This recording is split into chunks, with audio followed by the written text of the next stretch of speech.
What's up, board gamers, and welcome to Board Game Burger. This is what's cooking, and the game on the grill we will be tasting today is the next title by Lucky Duck Games. Before I go on, this preview will not contain spoilers, and please remember that all you see here is a prototype and is subject to change. Dark Quarter, designed by Evan Derrick, is another investigation app-integrated game, but this time with a 1980s New Orleans-style arcane twist. The cast members in this epic thriller are Julia Paris, once a perfect child bitten by the vampiric bite and turned into the perfect vampire.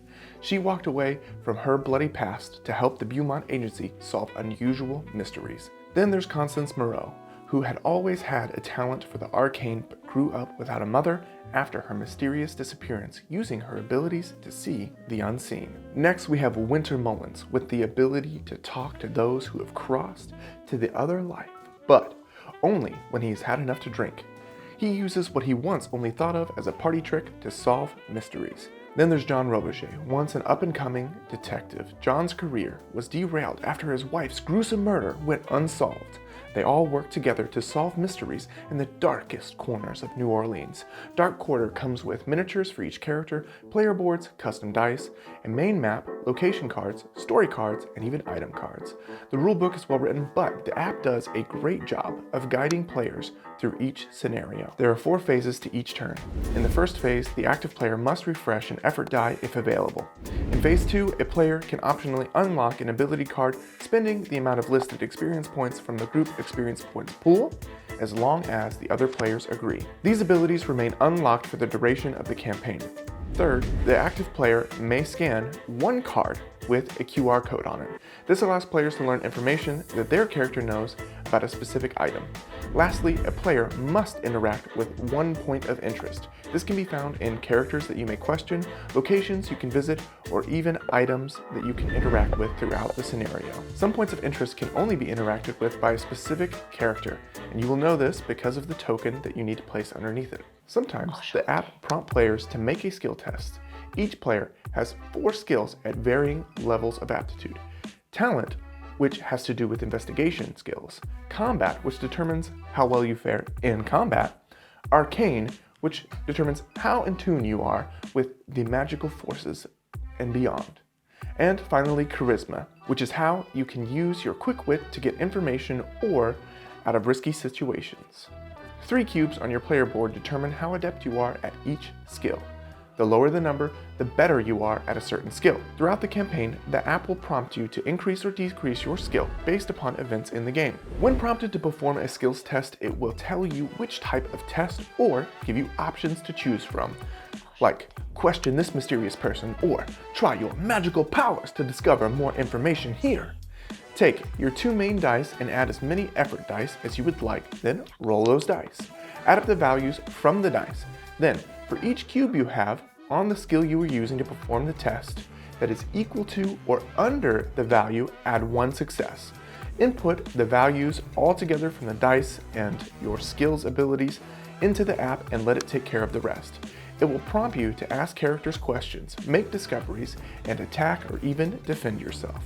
Some tasks will ask if you would like to scan and use a particular item card called consumables, or you can use the other option written on the card and then just discard it. When you have done all that you can at a location, you will be prompted by the app to remove that location from play. Sometimes characters will even have a pivotal moment, and it comes as a surprise.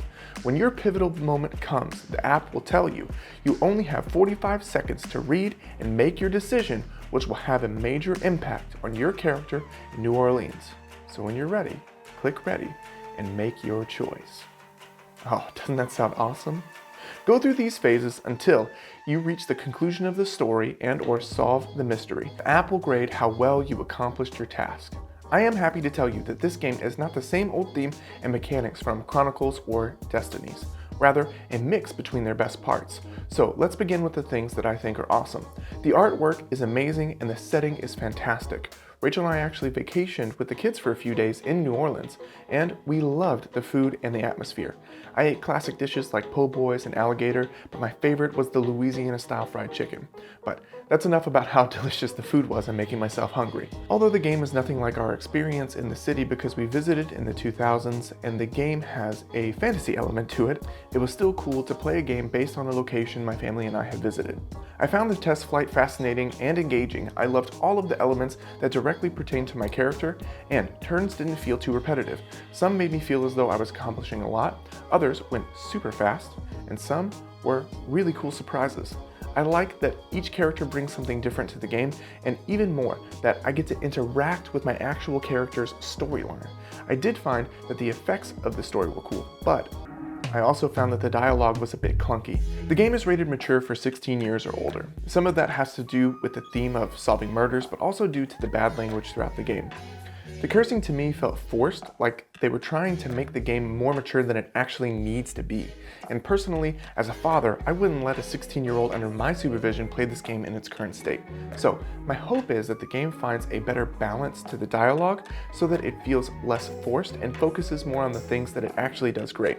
Like the skill tree, I love how the skills improve, and the way that the location of the cubes improves chances of success in adding to the value that you rolled. Another improvement for this game that is an absolute must, however, is, you guessed it, double layer boards.